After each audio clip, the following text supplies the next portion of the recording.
Hi and welcome to this tutorial, the last in the series on BYOD lessons, and this is really the sort of advanced lesson, if you like, consolidating the work you've done so far and thinking about the biggest question, I suppose, that faces you if you are thinking of rolling out a BYOD program, and that is this. What can you do in a BYOD classroom that is special or different and takes learning to its highest level? This is the real challenge of anybody pushing technology in schools right now. Is there will always be a disgruntled minority who say, fine, that's great, but so what? Does it make the learning better? Are the results going to improve? Our exam pass rate is going to go up. Are the students actually going to get any more intelligent?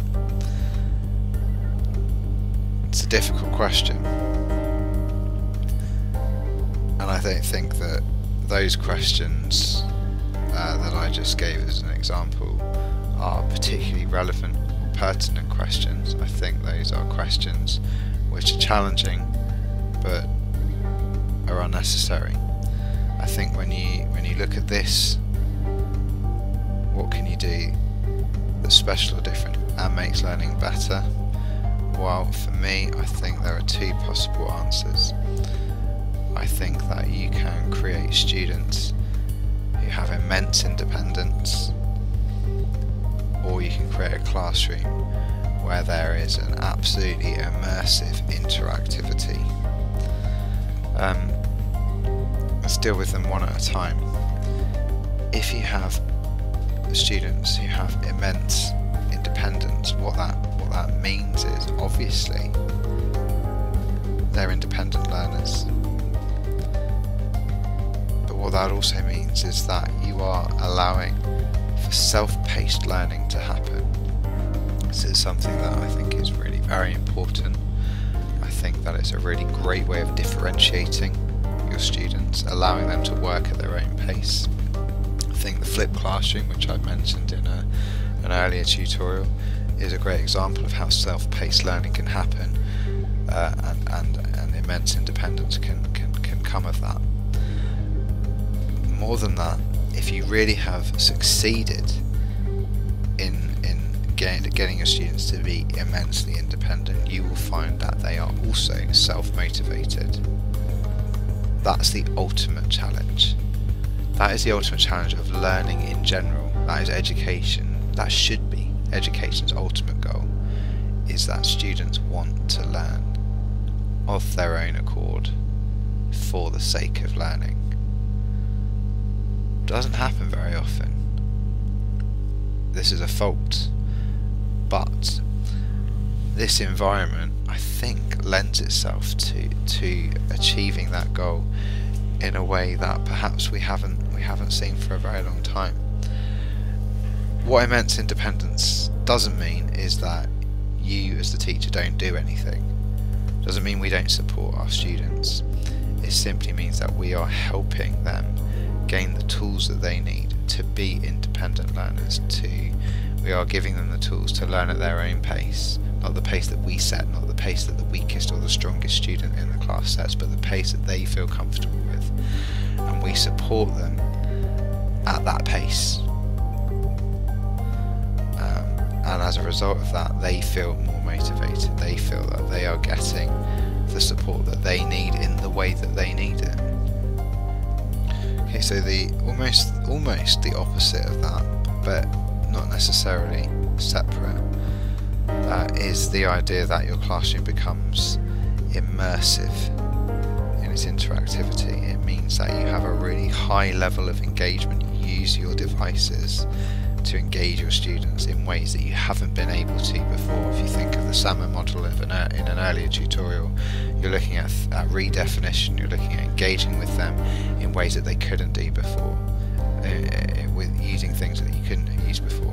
So you're using media that they know, that they understand, that they already use in their own lives, and you're helping them to enjoy using it in a different way. And in an immensely interactive classroom, you're learning through sharing and teaching. Okay, we all know that one of the most effective ways for students to learn is by teaching something that they have learned, and that's what an immersive, interactive classroom allows.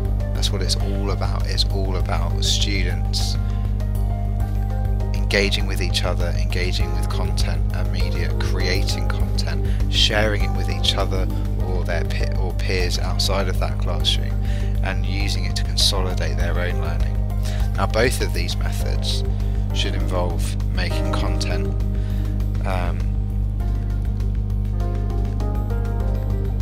but I think that the other question that comes to mind really is in these two scenarios, what is the teacher's role?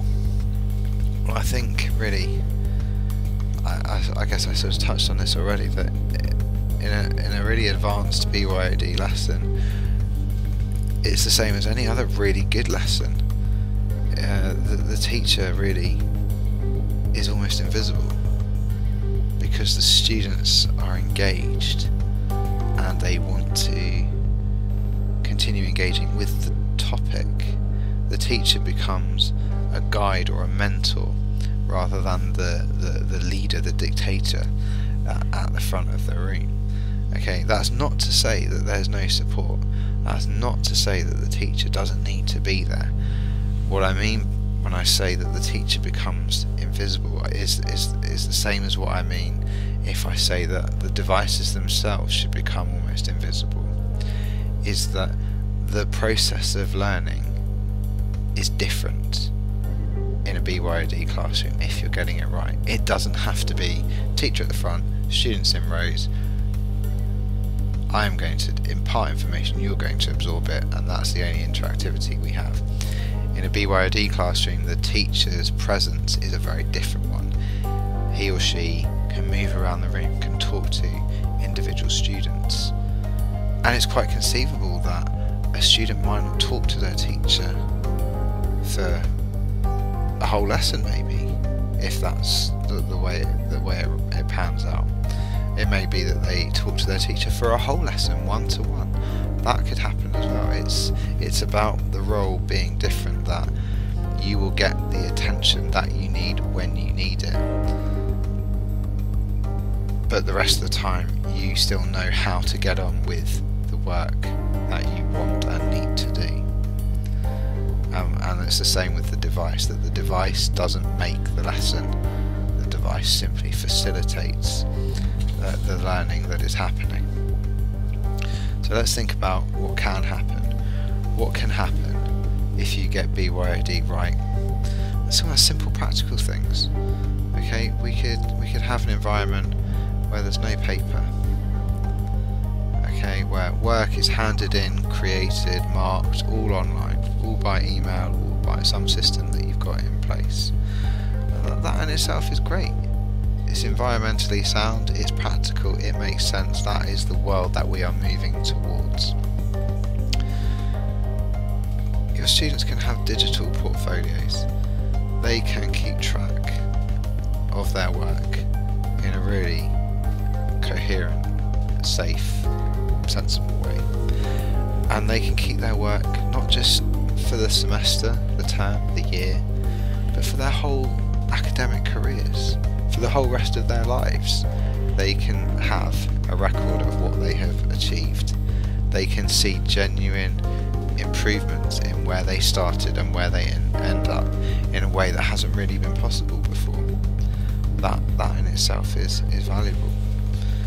Okay, obviously it's going to involve media. Students and teachers using media effectively. Students and teachers become creators and authors as well as consumers. That's insanely important. You know, they'll have their own Twitter feeds, they'll have their own YouTube channels.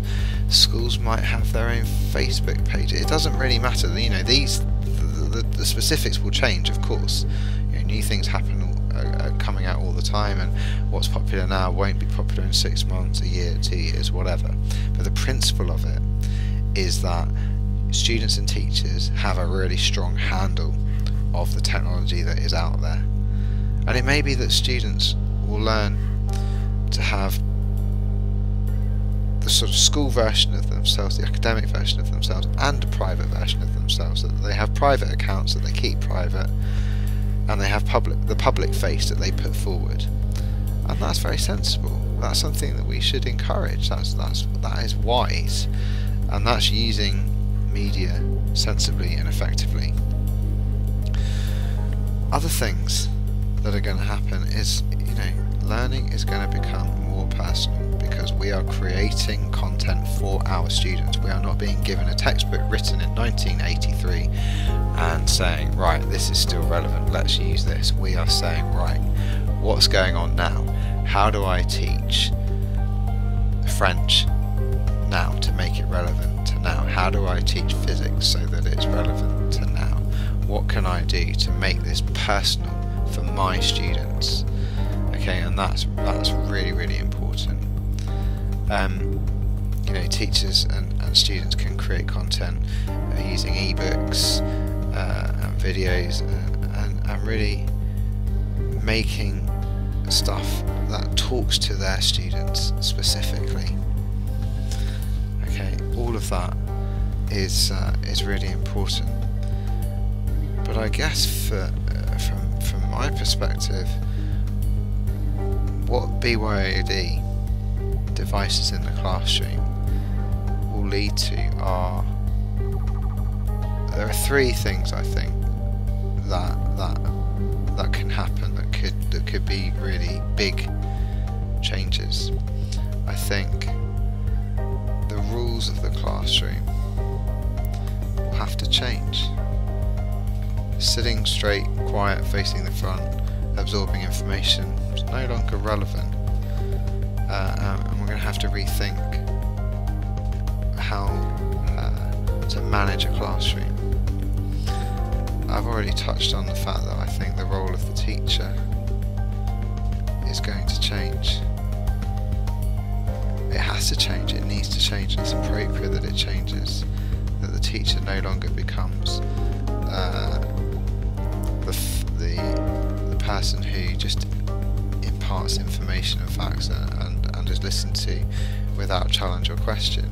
The teacher becomes much more a supporter of the student's learning. He facilitates that learning, guides and mentors,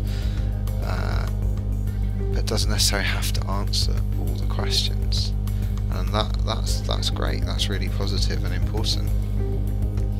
And finally, I guess my biggest hope for the BYOD classroom is that we will measure outcomes differently, that exams will have to change as pedagogy shifts towards this environment, that maybe exams won't need to exist, maybe we'll measure success using different criteria. The BYOD classroom has a long way to go. It's in its infancy. It's exciting, it is changing things, but it needs people like you to engage with these ideas and understand that technology is great, can do lots of exciting things, but it's the way that you utilise it and educate your students to utilise it that is going to be the agent of change in education. I hope that this has given you some good ideas and that you're excited about embarking upon your BYOD journey. Best of luck with it.